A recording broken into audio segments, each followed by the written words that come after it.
తెలంగాణలో ఆర్టీసీ సమ్మె రెండో రోజు కొనసాగుతుంది. ఆర్టీసీ సమ్మె ప్రభావంతో బస్సులు నిలిచిపోవడంతో ప్రయాణికులు తీవ్ర ఇబ్బందులు పడుతున్నారు. ముఖ్యంగా జూబ్లీహిల్స్ బస్టాండ్ వద్ద బస్సులు అందుబాటులో లేకపోవడంతో ప్రైవేటు వాహనాలను ఆశ్రయిస్తున్న ప్రయాణికులపై డ్రైవర్లు అధిక ఛార్జీలతో భారం మోపుతున్నారు. సిద్దిపేటకు వెళ్లేందుకు ఒక్కో ప్రయాణికుడి నుంచి 500 నుంచి 600 వరకు వసూలు చేస్తున్నట్లు సమాచారం. ప్రజ్ఞాపూర్కు 200 వరకు తీసుకుంటున్నారని ప్రయాణికులు ఆవేదన వ్యక్తం చేస్తున్నారు. పరిస్థితిని ఆసరాగా చేసుకుని ప్రైవేటు వాహనాలు యజమానులు అందిన కాడికి దోచుకుంటున్నారని ఆరోపిస్తున్నారు. ఇప్పటికైనా ప్రభుత్వం స్పందించి ఆర్టీసీ యాజమాన్యంతో చర్చలు జరిపి బస్సులు యథావిధిగా నడిచేలా చర్యలు తీసుకోవాలని ప్రయాణికులు విజ్ఞప్తి చేస్తున్నారు.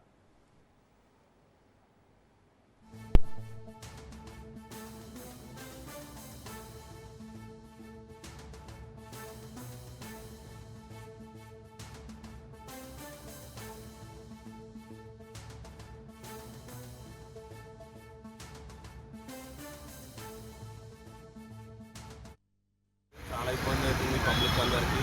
అండ్ ఈ క్యాబ్ డ్రైవర్స్ కూడా వాళ్ళకు నచ్చినంత ఎంత 500 సిద్దిపేట నుంచి సికింద్రాబాద్కి 500 వాళ్ళకి ఎంత అంటే అంత ఇప్పుడు ఈ అవకాశాన్ని తీసుకొని వాళ్ళు మనీ క్యాచ్ చేసుకుంటుండ్రు. ఇదైతే ఇట్లా కరెక్ట్ కాదు. గవర్నమెంట్ దీని మీద వెంటనే స్పందించి ఆర్టీసీ వాళ్ళ ఈ సమస్యలను సాల్వ్ చేసి మాకు ఆల్టర్నేటివ్ ఏదో ప్రైవేట్ అన్న ఏదో అరేంజ్ చేసి ఈ ఎండకు కానీ చాలా ఇబ్బంది అవుతుంది. సో ఇవన్నీ గమనించి ప్రభుత్వం తక్షణమే చర్యలు తీసుకోవాలని కోరుకుంటున్నాను. అయినా కాస్ట్ అయినా కంఫర్టబుల్గా వెళ్ళేదానికి ఛాన్స్ ఉండదు, కానీ ఇట్లా ఇబ్బంది పెడితే ఏమొస్తుంది వాళ్ళకి.